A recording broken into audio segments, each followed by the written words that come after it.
Bom dia, pessoal. Vamos chegando.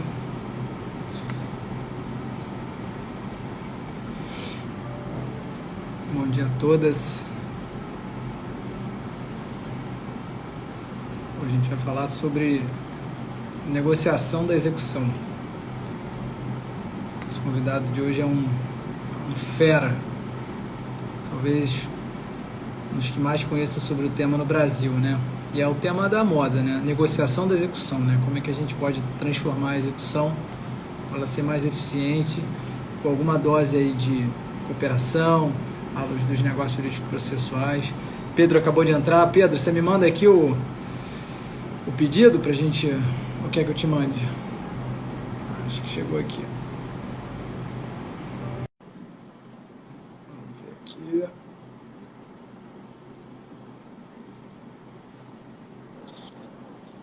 Fala, meu amigo.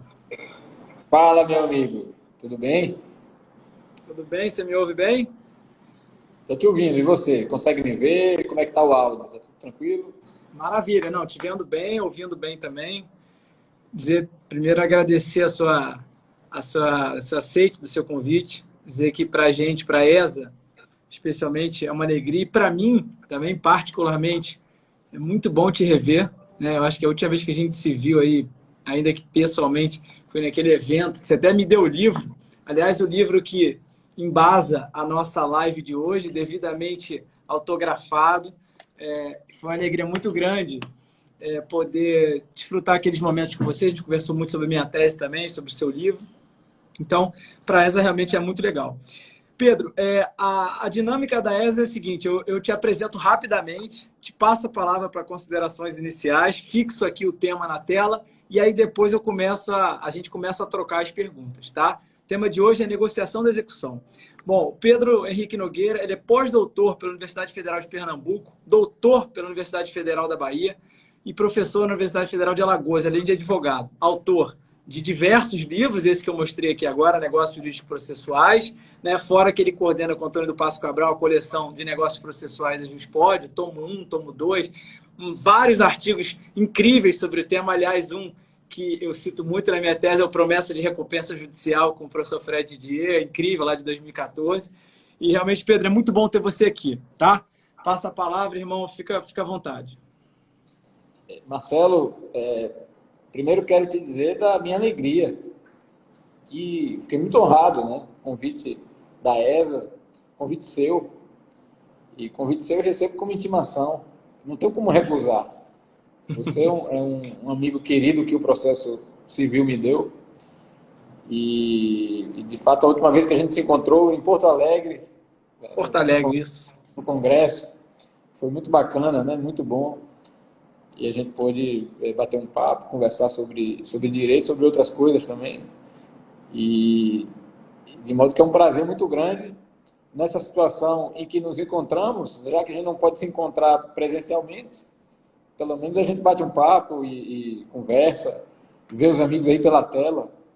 É alguma coisa, né? Não é o ideal, mas é alguma coisa. Já é, né? E, aliás, eu já vejo aqui, Pedro, grandes amigos nossos, vejo o desembargador Alexandre Câmara presente, vejo a desembargadora Flávia Romano aqui do Tribunal de Justiça do Rio de Janeiro, Márcio Faria, Maurício Antunes, enfim, vários professores de processo aqui já prestigiando a nossa live nessa manhã de quarta. Mas vamos lá, Pedro, a gente tem muita coisa para conversar, eu quero muito te ouvir, você é um grande especialista no tema, uma grande referência. Dá um panorama um pouco assim para situar. O nosso público é muito eclético, tem estudantes, tem estagiários, tem advogados, tem professores, tem pessoas que sabem muito mais que a gente. Então, assim, tem de tudo aqui. Então, situar o pessoal aqui no sentido assim, fala um pouco sobre os negócios jurídicos processuais, como é que era isso antes do CPC 2015, como é que está o regramento agora no Código atual, e aí a gente vai avançando. Show, vamos lá. Bom, primeiro também deixar um abraço para todos que nos assistem, né? Todos aqueles que irão nos assistir, porque eu imagino que a live ficará disponível. Sempre assim. Então, deixo aqui um abraço atual e futuro a todos aqueles que nos assistem, né? Bom, eu vi aqui minha sócia, acabou de entrar, André Maranhão, Fernanda, várias pessoas entrando, várias pessoas conhecidas aqui entrando. Não tenho como nominar, senão a live vai ser nominando as pessoas que estão participando, estão assistindo aqui a live. Mas, em relação aos negócios processuais em geral, a gente sabe que o CPC realmente foi um ponto fora da curva, né? O CPC que completa 5 anos, trouxe um novo regramento e associado a esse novo regramento, com mais abertura para as partes negociarem o processo, para as partes participarem da construção do procedimento. Essa abertura normativa também trouxe, associado a isso, uma abertura doutrinária. Muitas pessoas se interessaram pelo tema, quer diretamente, quer indiretamente. Você, por exemplo, na sua tese, dedica um capítulo para tratar disso, que mostra como esse tema é transversal e como esse tema se insere em outros temas. Então, em alguns momentos ele é um tema, em outros momentos ele é um subtema, mas ele está sempre ali permeando praticamente todas as discussões do processo civil contemporâneo.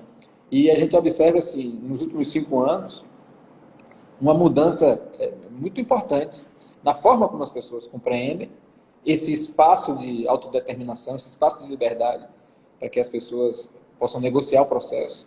E a gente sabe que essa liberdade não é absoluta, isso não significa dizer também que as partes vão negociar, convencionar sobre tudo que quiserem, não é bem assim, mas é preciso deixar claro, esse é um ponto de partida. O nosso código de 2015 é um código que timbra a liberdade das partes e reforça isso.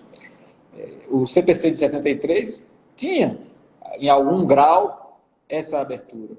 Mas aliás, Pedro, dá, só me permite aqui, Pedro, um parêntese rápido. Aliás, no seu livro, que é excelente, que eu li, você faz um recuo histórico, você vai até as ordenações, né? Afonsinas, Manuelinas, Filipinas, mostrando que lá já existiam também alguns exemplos, ainda que embrionários, de negócios processuais. Eu achei isso muito interessante.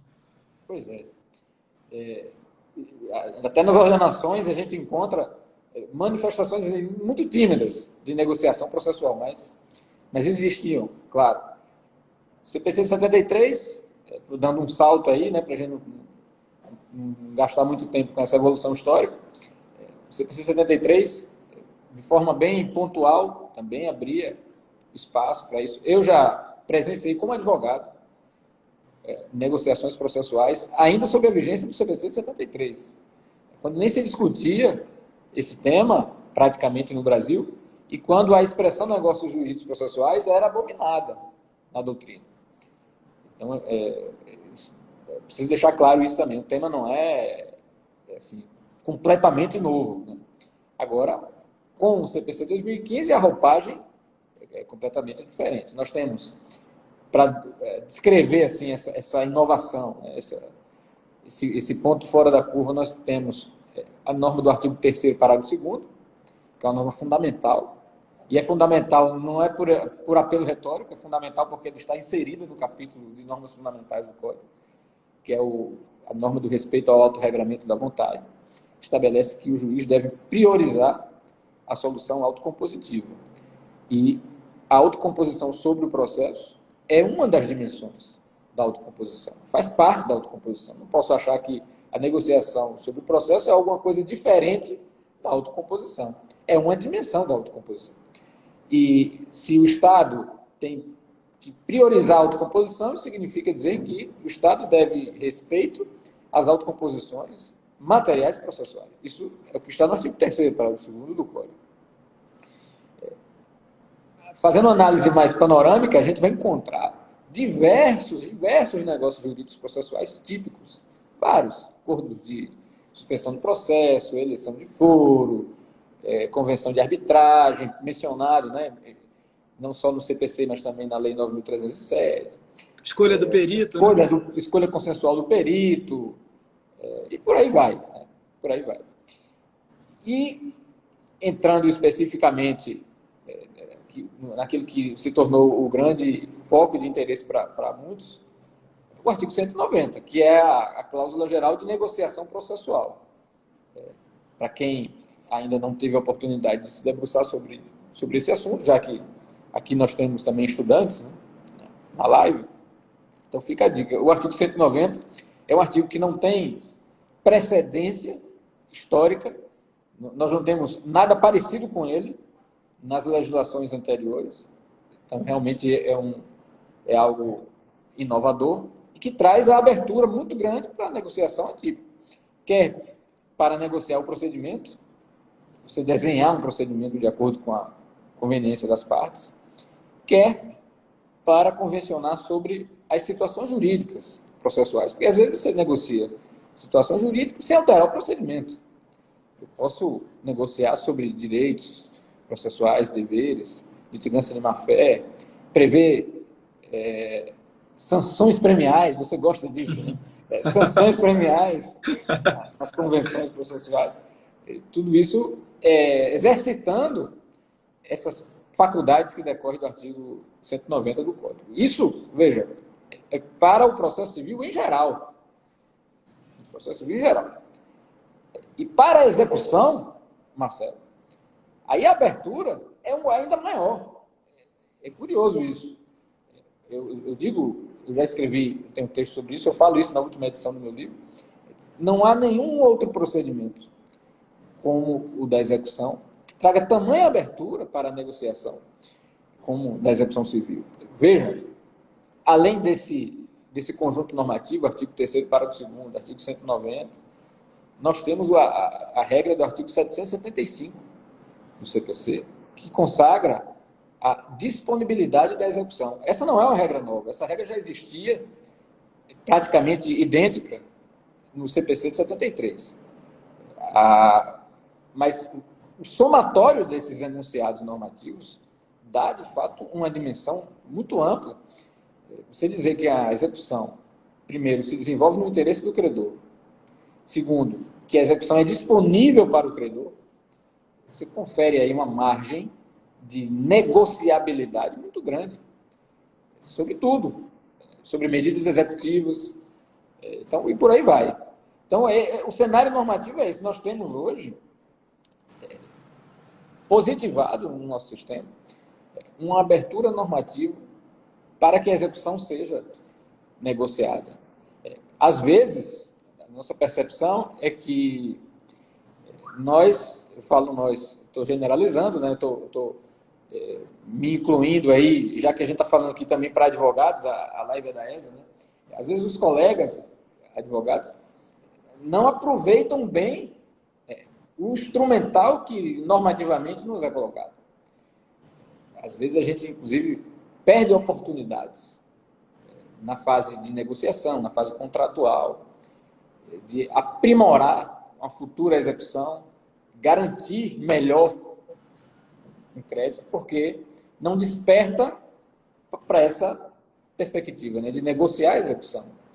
E, Pedro, eu vou até além, eu digo assim, hoje em dia um contrato, né, você está negociando um contrato que não contenha hoje negócios jurídicos processuais, é um contrato que perde uma oportunidade gigante de você ou se blindar, ou de você maximizar, enfim, a sua posição jurídica no futuro litígio. Você tem que usar hoje os advogados do setor contratual, tem que andar de mãos dadas com a galera do contencioso para poder dar uma aditivada, uma anabolizada nesse contrato, de modo a favorecer e melhorar a posição jurídica do cliente lá, no caso de uma futura demanda. E a execução, como você colocou, talvez seja o campo mais fértil, né, para uma negociação processual.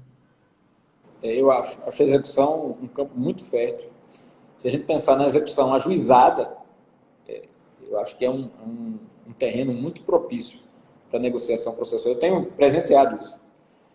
E se a gente for pensar também na execução que ainda não aconteceu, aquilo que seria, digamos assim, um projeto de execução também, porque você tem a oportunidade de quebrar todos os gargalos da execução negocialmente.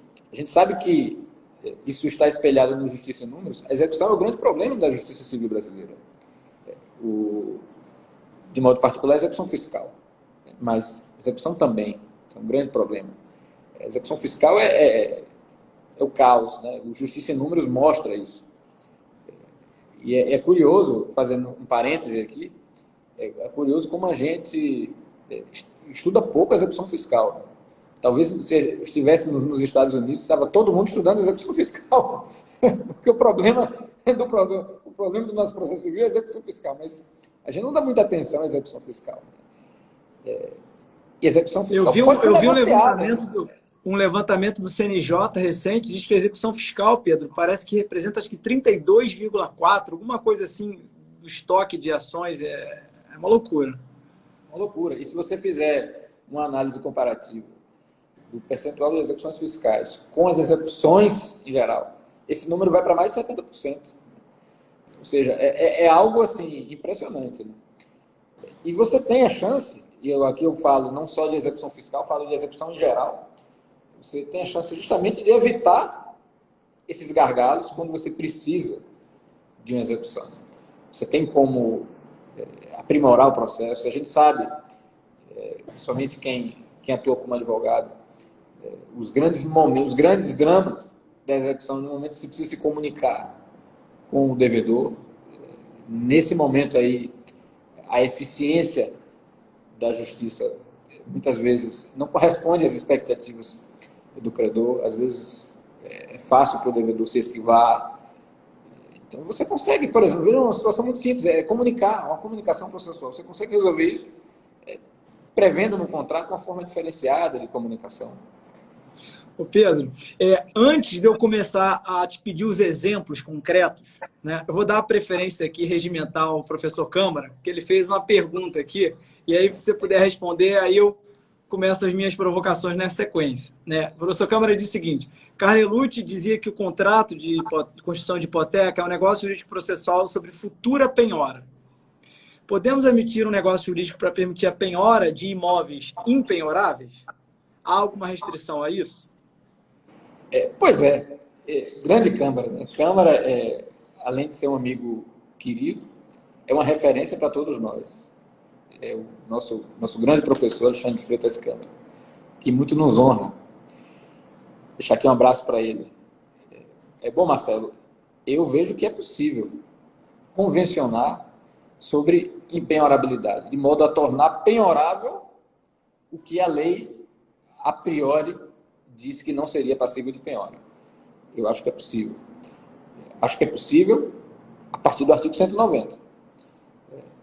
O artigo 190 permite essa disposição sobre situações jurídicas processuais.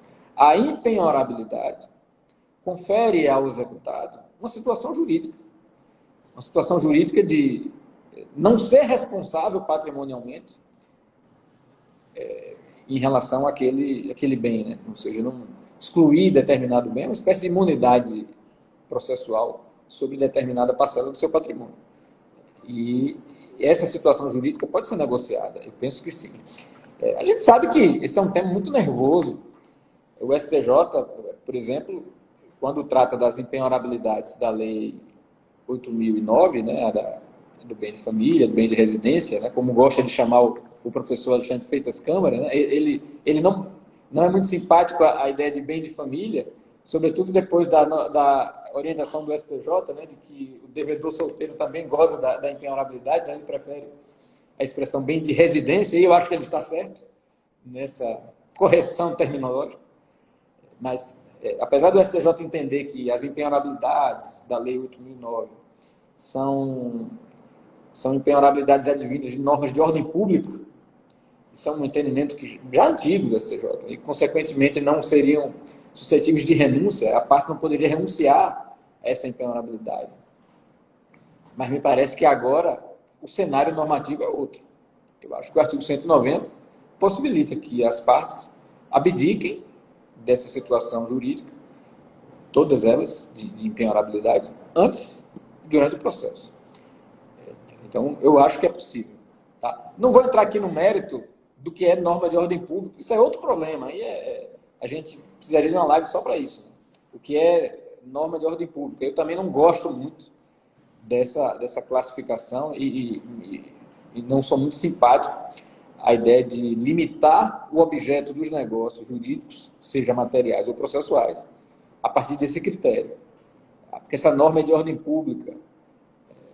E o que seria uma norma de ordem privada? Né? Não é fácil definir isso.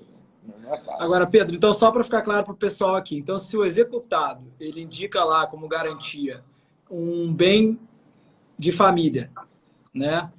ele não pode depois, na hora do vamos ver, na hora lá que vai ser penhorado efetivamente, falar que é bem de família. Se ele indicou voluntariamente aquele bem de família, ele que responde. Ele podia vender, né, e pagar. Então, se ele indicou no processo, então ele seria um venire aí, né? Exatamente. Esse problema que você colocou, Marcelo, ele pode ser examinado a partir de duas perspectivas diferentes, né? Você pode interpretar que quando alguém oferece voluntariamente um bem impenhorável à penhora, está abrindo mão, está renunciando ao benefício da impenhorabilidade.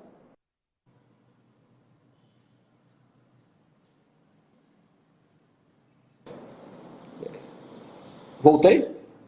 Voltou, tudo certo. Então, assim, não vejo problema nesse raciocínio. Mas a outra perspectiva, como você colocou, se alguém se comporta no processo de modo a indicar que não vai exercer o direito de arguir a impenhorabilidade e gerou uma expectativa legítima nos outros sujeitos de que, de fato, aquele direito processual não será mais exercido, isso configura uma quebra de boa-fé processual. E você não precisa nem raciocinar no plano negocial, você não precisa nem cogitar, mas houve um ato dispositivo, houve uma renúncia. Não. Objetivamente falando, o executado se comporta de uma forma e contrariar esse comportamento significaria, sem dúvida nenhuma, violar um venire contra facto próprio, contrariar a boa-fé. E o próprio Código prevê expressamente que a parte que dá causa à nulidade não pode invocá-la a seu favor. Esse é um exemplo disso aí, né? Então, se o executado oferece o bem à penhora e o bem era impenhorável, e isso seria um vício, mas quem deu causa ao vício foi o próprio executado. Então, ele depois não pode se beneficiar dessa arguição de invalidade. Agora, Pedro, isso tem uma mão e contramão aí, né? Quer dizer, por negócio, a gente pode tornar o impenhorável penhorável, mas também pode tornar o penhorável impenhorável, né? É o que a gente chama de dar uma blindada no patrimônio via negócios jurídicos processuais. Sim, sim. Acho que é possível. Possível convencionar também na mão inversa, no sentido inverso. O 833, inciso 1, fala isso, os bens declarados, né? Exatamente. Declarados impenhoráveis, né? E já falava. Esse é um exemplo de negócio jurídico típico que já, de certa forma, era previsto lá no CPC de 73, né? Então, agora, dá uns exemplos para a gente, aqui saudar o professor Rodrigo da Cunha, dá uns exemplos para a gente de negócios jurídicos processuais que você tem visto aí na prática para acelerar a execução. Algumas ideias aí para o pessoal. Vamos lá. Algo que eu tenho visto, eu inclusive participei, acompanhei um contrato bancário, cuja discussão era em torno de negócios processuais. Eles têm há pouco mais de um mês. O banco exigia a citação e a intimação e mencionava na cédula bancária, na cédula de crédito bancário, expressamente o artigo 190. E dizia que a citação e intimação dos devedores, do devedor principal e avalistas, seria feita através de e-mail, envio de mensagem eletrônica. Isso é uma dica que a gente pode dar, um exemplo, de você implementar a execução de forma mais rápida. Porque você quebra a necessidade de o oficial de justiça procurar o devedor para citá-lo. Bem que hoje já é possível fazer a citação por carta. Mas veja, a citação por carta também não é tão simples, principalmente se você tem um devedor pessoa física.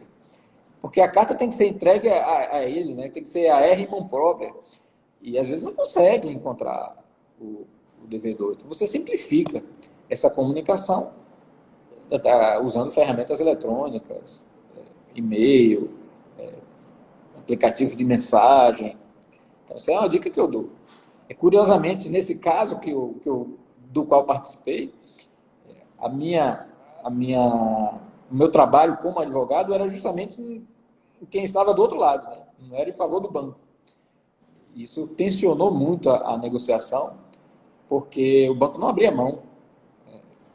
O banco não, vejo que o banco já não trata mais esse tipo de convenção como algo acessório, como algo dispensável. Foi dura a negociação. O banco não abria mão, disse, olha, eu só aceito isso aqui. Eu não vou me submeter à aceitação pelos meios convencionais. Isso aqui virou nosso padrão.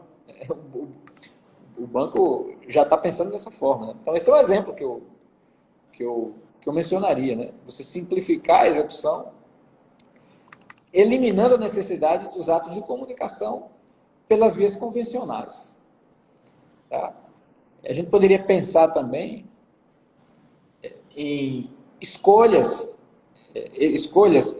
A gente acabou de falar do pacto de penhorabilidade. Você tornar um bem que é impenhorável como penhorável.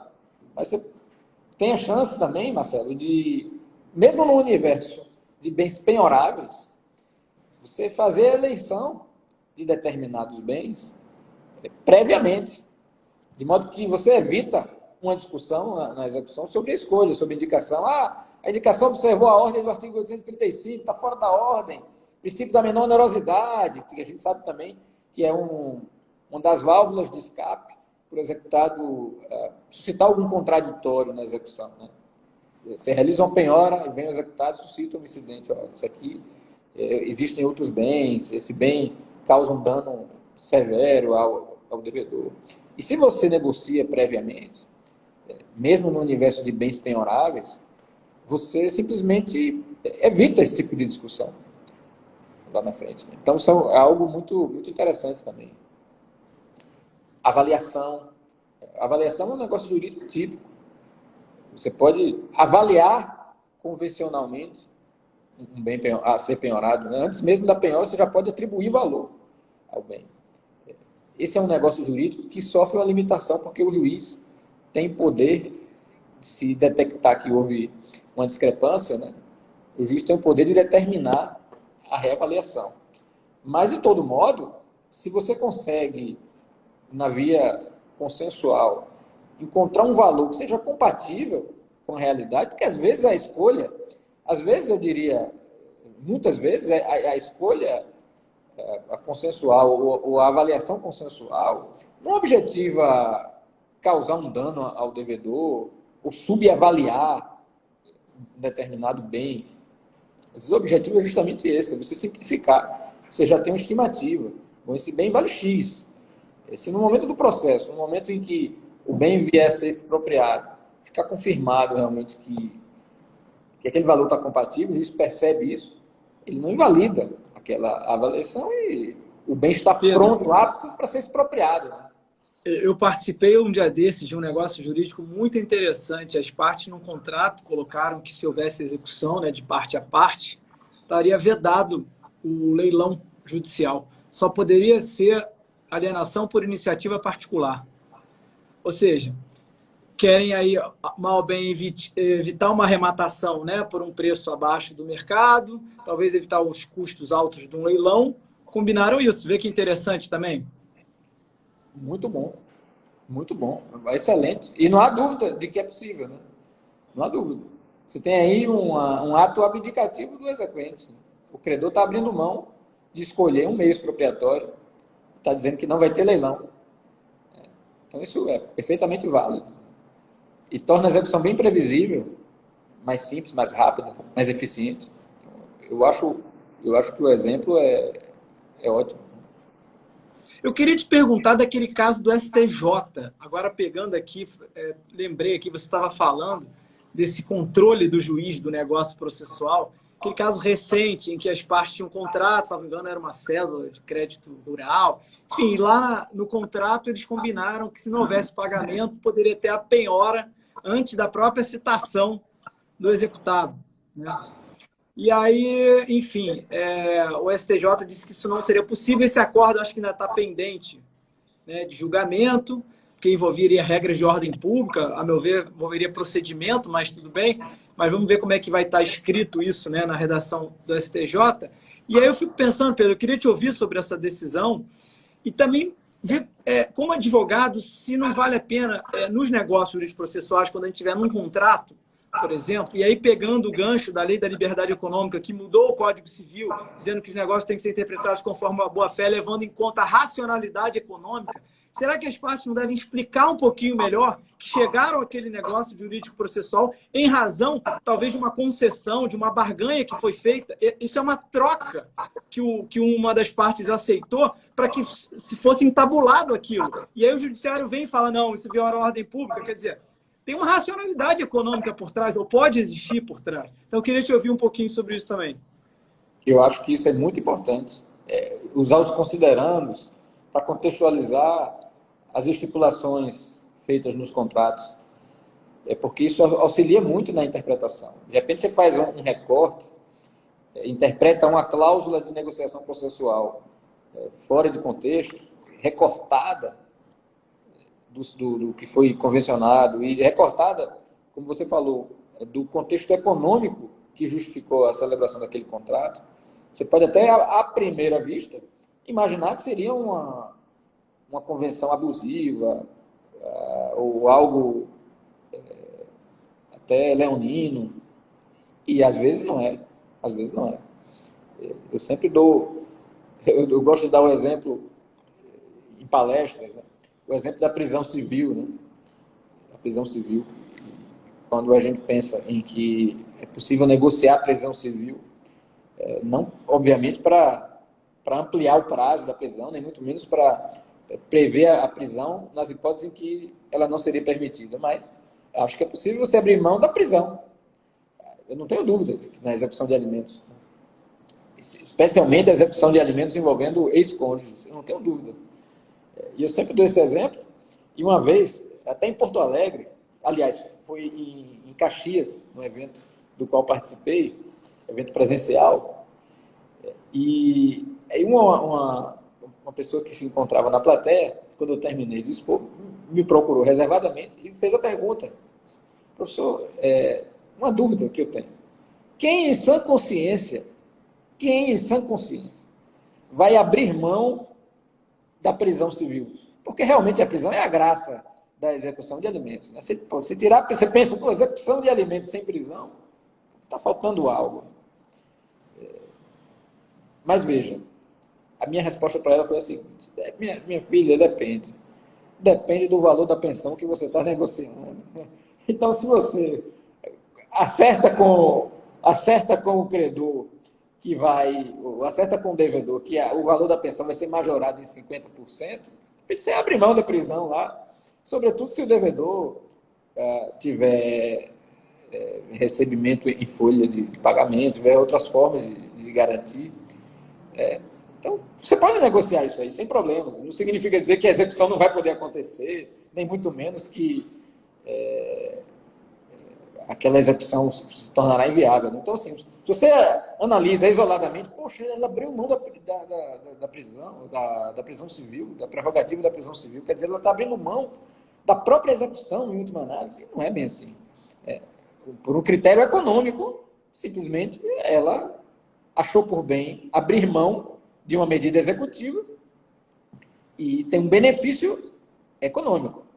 Aí, se o juiz invalida, diz, você não pode abrir mão da prisão, beleza. Aí, veja a situação de desequilíbrio que você acaba gerando, que o juiz pode acabar gerar. Por quê? Porque a parte está onerada com um valor maior da pensão e, consequentemente, ainda poderá sofrer aquela constrição que, digamos, custou economicamente. Não, e fora, né, Pedro? Porque dependendo a profissão do devedor, a prisão vai acabar realmente com a possibilidade dele tentar pagar essa pensão, né? E fora que, assim, eu tive um relato recente de um amigo que trabalha na área de família, fez um negócio jurídico processual, justamente abrindo mão dessa medida coercitiva, a prisão, em troca do lado alimentante, fazer uma constituição do capital em garantia. Então, se você fizer a constituição do capital, a gente já pactua aqui que não vai ter prisão no processo. Então, também existem várias formas, né, de se enfim, afastar a prisão. Perfeito. E sobre a decisão do STJ, né, estou aguardando a publicação para ver o inteiro teor do acordo, mas pelo que eu li da notícia, né, pelo que foi reportado a respeito desse julgamento, eu fiquei com duas preocupações iniciais, duas discordâncias iniciais, mas, repito, eu preciso ler o inteiro teor para poder me posicionar em definitivo. Mas esse argumento de que eu não posso convencionar uma constrição antes da citação, o devedor não pode ser afetado em seu patrimônio antes de ser citado. Mas veja bem, isso já é realidade, né? O arresto acontece antes de se citar o devedor. Não precisa de negócio jurídico para isso. Se o oficial de justiça tenta citar e não encontra o devedor, mas encontra bens, ele deve fazer o arresto. Eu não vejo problema em relação ao contraditório. O contraditório vai ser postecipado, depois o executado terá a oportunidade de... Necessariamente ele terá que ser citado. E poderá embargar e poderá discutir tudo que ele achar que deva discutir. Não, você bem colocou, além desse contraditório aí diferido, vamos falar assim, pô, ele assinou um contrato que ele sabia das regras do jogo. Ele sabia que podia ter penhora antes da citação. Quer dizer, vamos infantilizar até quando a gente vai infantilizar as pessoas que assinam esses documentos e depois vem alegar que é abusivo ou alguma coisa do tipo? E aparentemente, Marcelo, repito, eu não li o inteiro teor, então não tenho como me posicionar em definitivo, mas aparentemente nós não estávamos diante daquele caso ali de uma situação de contrato de adesão. Aparentemente um contrato equilibrado, duas pessoas em condição de negociar livremente, sem grandes barreiras, né? Então não justificaria essa preocupação, né? E a minha segunda objeção, a priorística daquela notícia de julgamento é o argumento, porque em várias passagens se menciona a ideia de ordem pública. Tem até um livro escrito sobre isso, né, do Márcio Rocha, que eu, inclusive, participei da banca de doutorado dele. O livro é fruto da tese que ele defendeu na Universidade Federal de Pernambuco, orientado pelo professor Leonardo Carneiro da Cunha. E ele abomina essa expressão ordem pública processual. E, de fato, eu também não sou muito simpático a essa ideia de tentar colocar esse filtro, né? Ordem pública processual para controlar a validade dos negócios processuais. Eu defendo que o objeto dos negócios jurídicos, e de modo particular dos negócios processuais, deve ser lícito. O Código Civil diz isso, e essa regra do Código Civil se aplica aos negócios processuais. Mas a licitude do objeto não deve ser identificada e aferida a partir dessa nuvem meio cinzenta, né, de ordem pública processual, que ninguém sabe exatamente o que é. O professor Humberto Teodoro Júnior, o professor Humberto Teodoro diz que esses conceitos jurídicos determinados são vazios lógicos, né? Porque é um coringa. Ele não diz nada, mas diz tudo, né? Deu um problema, se achou esquisito, você fala, para a ordem pública processual. E aí, entuba. É verdade. É um melé, como se diz, né? Você usa em qualquer momento, vale por qualquer coisa, né? Então, assim, aparentemente, essa decisão do STJ teria esses dois problemas. Mas eu vou aguardar. Acho que quando sair o acordo, a gente vai voltar a discutir esse assunto. Mas veja, Marcelo, o que eu achei interessante é que o STJ já tem se posicionado sobre os negócios processuais. Logo quando o Código entrou em vigor, várias pessoas me diziam, olha, isso aí não vai acontecer. Negócio processual, várias pessoas, não foi uma ou duas, não, vários vieram me dizer, ó, esse negócio aí, isso aí vai ficar, é letra morta do Código, isso aí ninguém vai fazer acordo sobre o processo, esqueça. Eu cheguei no evento, Marcelo, eu participei de um evento, e depois que eu falei sobre os processuais, veio um outro palestrante e disse assim, ó, isso aí, podem esquecer, isso aí é novidade, mas ninguém vai usar isso. isso tinha mais ou menos uns 2 anos de vigência do código. Ele disse, olha, até hoje, veja o argumento, até hoje não há precedentes sobre negócios processuais. E aí eu brinquei no momento das perguntas, né, que as pessoas, a plateia fazia perguntas, aí eu brinquei com ele e disse, olha, primeiro que existem os precedentes. Existem. E existiam. Na época, eu tinha feito uma compilação, Tribunal de Justiça de São Paulo, por exemplo, vários julgados, enfrentando o tema do objeto dos negócios processuais. Então, assim, em primeiro lugar, os precedentes existem. Segundo, é que você está procurando os negócios processuais no lugar errado. Você está achando que vai achar negócios processuais nos precedentes? Esqueça. Por quê? Porque para o negócio processual virar precedente, virar objeto de precedente, você tem que ter uma combinação que é o seguinte. Primeiro, você tem que pactuar. Você tem que ter o pacto. Você tem que ter o próprio negócio em si. Segundo, ele tem que dar errado. Ele tem que dar errado. Porque se você fizer o pacto e ninguém questioná-lo em juízo, se ele produziu seus efeitos, então ele não vai virar precedente. Então, primeiro, você tem que pactuar, ele tem que dar errado. E se der errado, a terceira condição é você judicializar.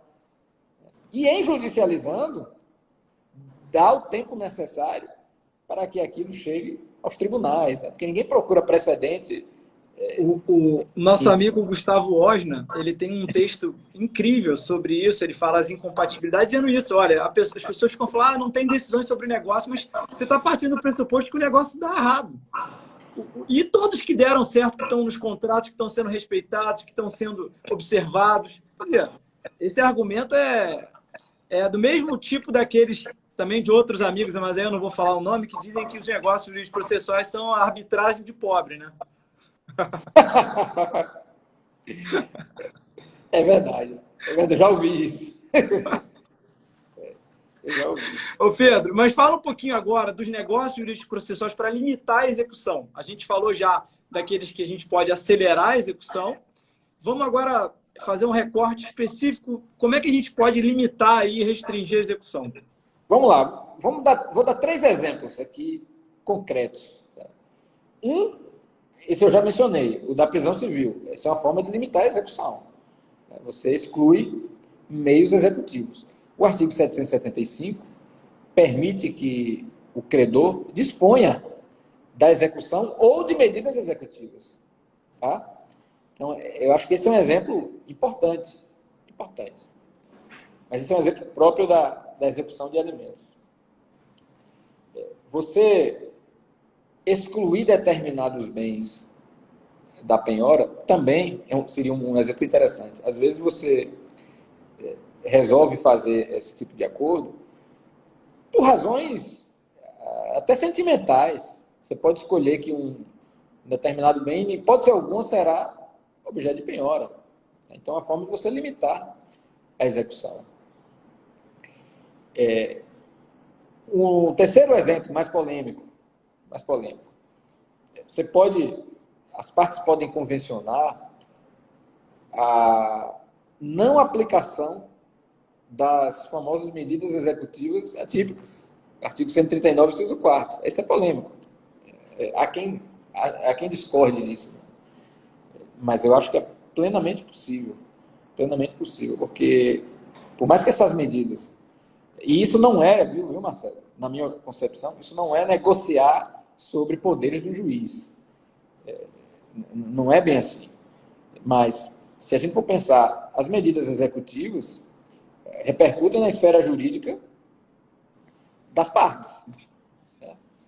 Então, se uma multa combinatória, por exemplo, o valor correspondente à multa vai ser revertido para a parte. Então, se eu fizer um acordo e digo o seguinte, olha, eu estou renunciando à multa combinatória, ao valor da multa combinatória. O juiz vai compelir a parte a executar a multa, quer dizer que a parte vai dizer, eu não quero a multa, não quero esse dinheiro. Aí o juiz vai forçar a pessoa a receber o dinheiro. Não, então, veja, mesma coisa. Se o artigo 775 confere ao exequente poder de disposição sobre medidas executivas, todas as medidas executivas são determinadas pelo juiz, típicas ou atípicas. O juiz tem que determinar concretamente Por mais que a lei preveja, mas o juiz tem que determinar. Então, se você abre mão de determinadas medidas, por que ele não poderia abrir mão de medidas executivas atípicas? Por que elas teriam esse status? E se você parte da premissa, que me parece correta, o Fred, por exemplo, defende isso há muito tempo, eu acho que ele está certo nisso, de que as medidas coercitivas atípicas são subsidiárias, porque existe um regramento sistemático, você tem mais de 100 artigos disciplinando a execução por quantia certa no Brasil.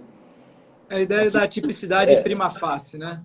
Prima facie. Então, com mais razão, veja, se eu estou diante de uma medida que a priori já é subsidiária, não quer dizer que eu não posso abrir mão disso.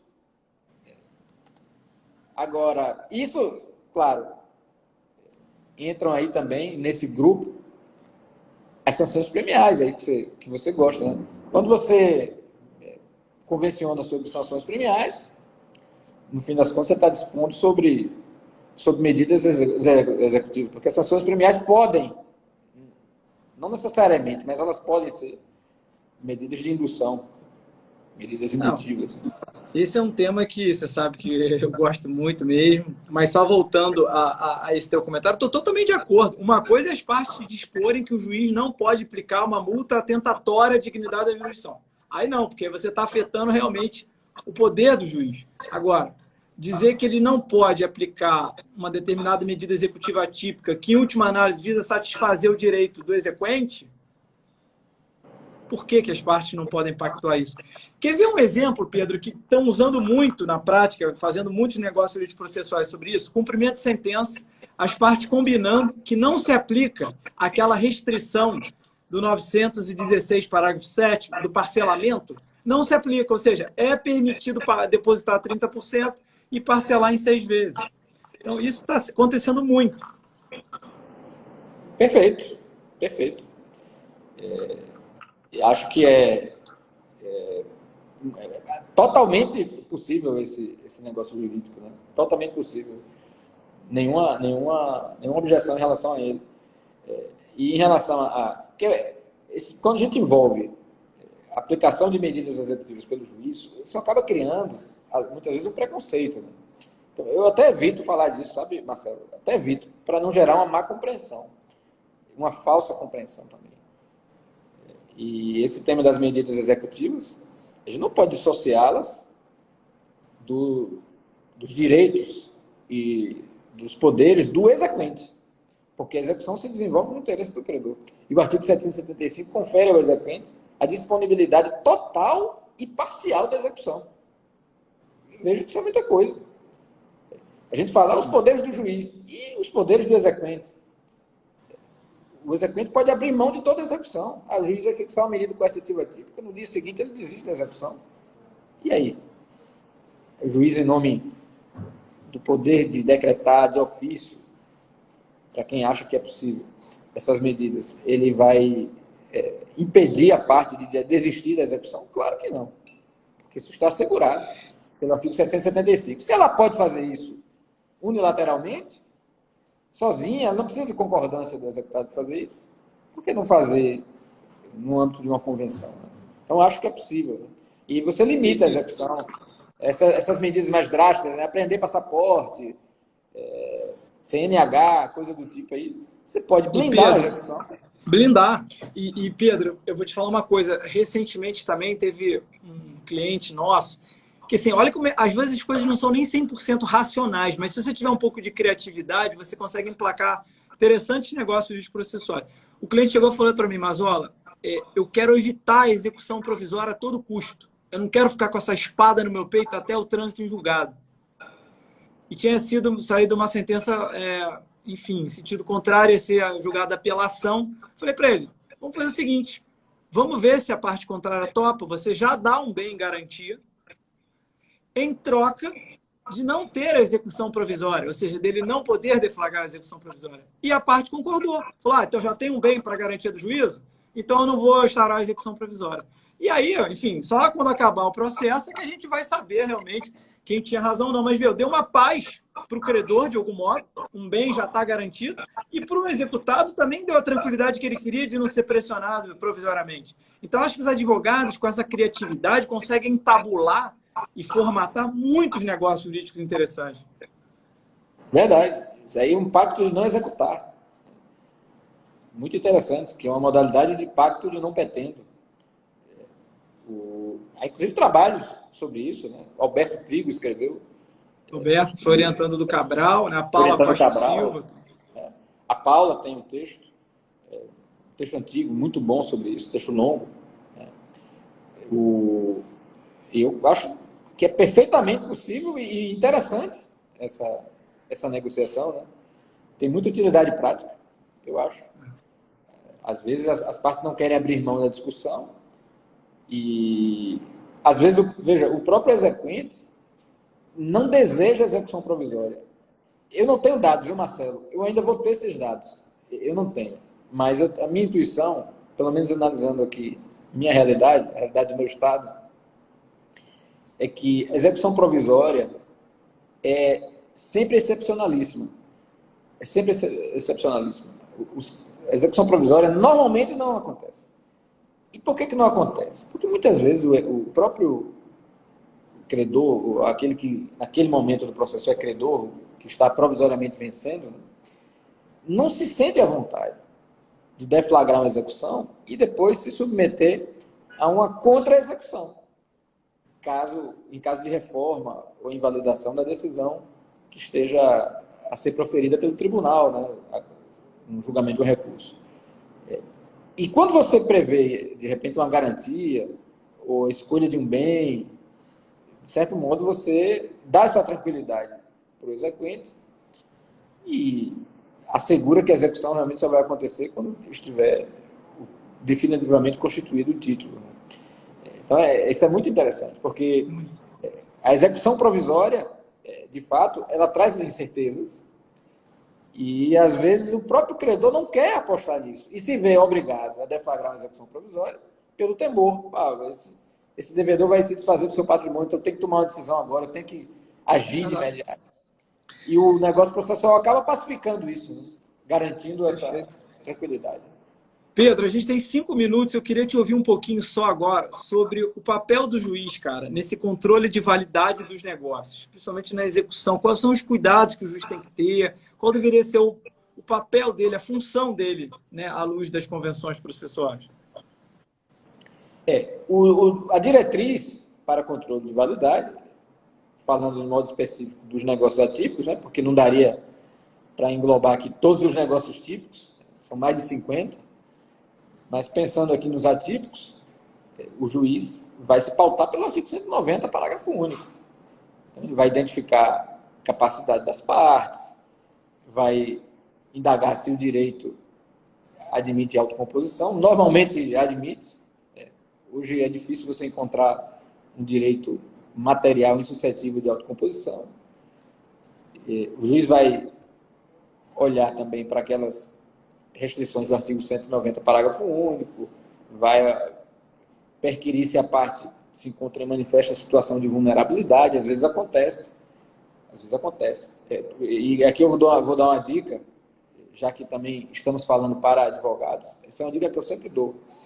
Se você está participando da confecção de um contrato, assessorando alguém, e nesse contrato vão ser incluídas cláusulas de conteúdo processual, eu sugiro sempre que os advogados rubriquem as minutas, porque isso é uma dica prática, né? Isso prova que a parte não estava em situação de vulnerabilidade, ela estava assessorada tecnicamente, ela tinha dimensão e domínio das informações e, se de repente abriu mão de um direito processual, ela o fez com assessoria, com respaldo técnico de um advogado.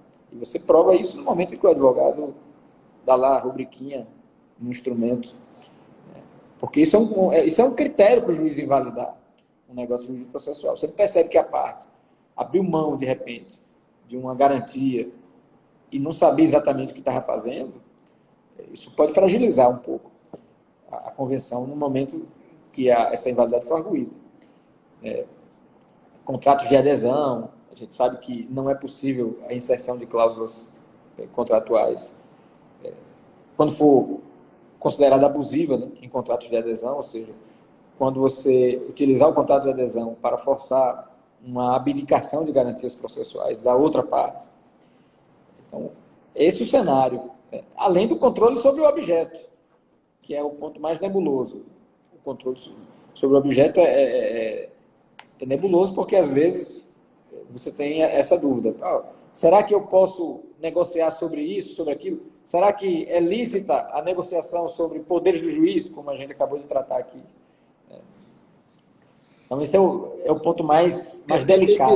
É tão nebuloso, Pedro, que outro dia eu estava preparando uma aula, tem enunciados do FPPC e do ENFAM em sentido diametralmente opostos. Por exemplo, aumentar o prazo para sustentação oral. Se você lê o FPPC dizendo que pode, você lê o do ENFAM diz que não pode. Quer dizer, os limites é o que a jurisprudência, ainda que timidamente, vem tentando, né, sedimentar alguma coisa. Mas a gente tem que esperar um pouquinho, o código é muito novo ainda, para a gente poder cravar, né, fincar pilares sólidos aí no terreno. Né? É verdade. Mas sobre essa questão aí da sustentação que você mencionou, tem uma explicação histórica para isso, é que esse enunciado do FPPC, quando foi redigido, ele foi redigido ainda no momento da tramitação legislativa. E a versão que inspirou esse enunciado dava margem para essa negociação. Né? Hoje, me parece que ninguém mais defende isso, né? Ampliar o tempo de sustentação oral. Imagina, Pedro, deixar... Porque a lei expressamente estabelece. Né? Imagina combinar que cada advogado vai falar 1 hora. Eu ia adorar. Mas os desembargadores, juízes, enfim, ministros iam odiar. Mas, mestre, faltam aí 2 minutos. Eu não gosto de terminar correndo. Eu queria te dar a palavra para considerações finais, dar um abraço em todo mundo e realmente reiterar, né, assim, a alegria que foi da gente, nessa 1 hora, trocar ideia, oxigenar alguns pensamentos. E, para mim, é muito orgulho. Eu te admiro muito, sou fã do seu trabalho. Marcelo, eu só tenho a agradecer pelo convite, pelo bate-papo. Uma honra para mim. Deixar um abraço aqui a todos que fazem a ESA da OAB do Rio.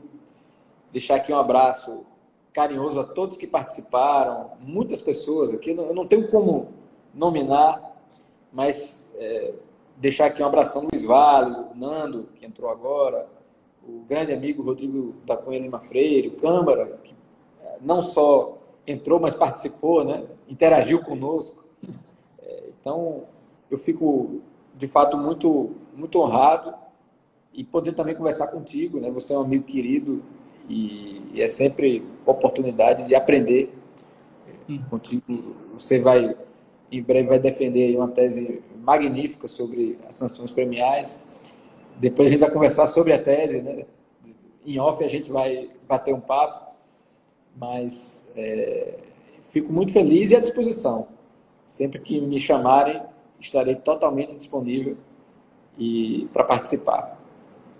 Pedro, muito obrigado. Eu te agradeço. Realmente, a maneira humilde que você trata todo mundo que te procura. Eu mesmo, algumas vezes, já te pedi ajuda e você nunca se furtou a ajudar os mais novos que estão começando, estão tentando colocar um tijolinho aí no muro do processo civil, você já como uma grande referência. Muito obrigado pela sua cordialidade, pela urbanidade com que você trata todo mundo e a forma sempre aberta e receptiva para participar desses eventos.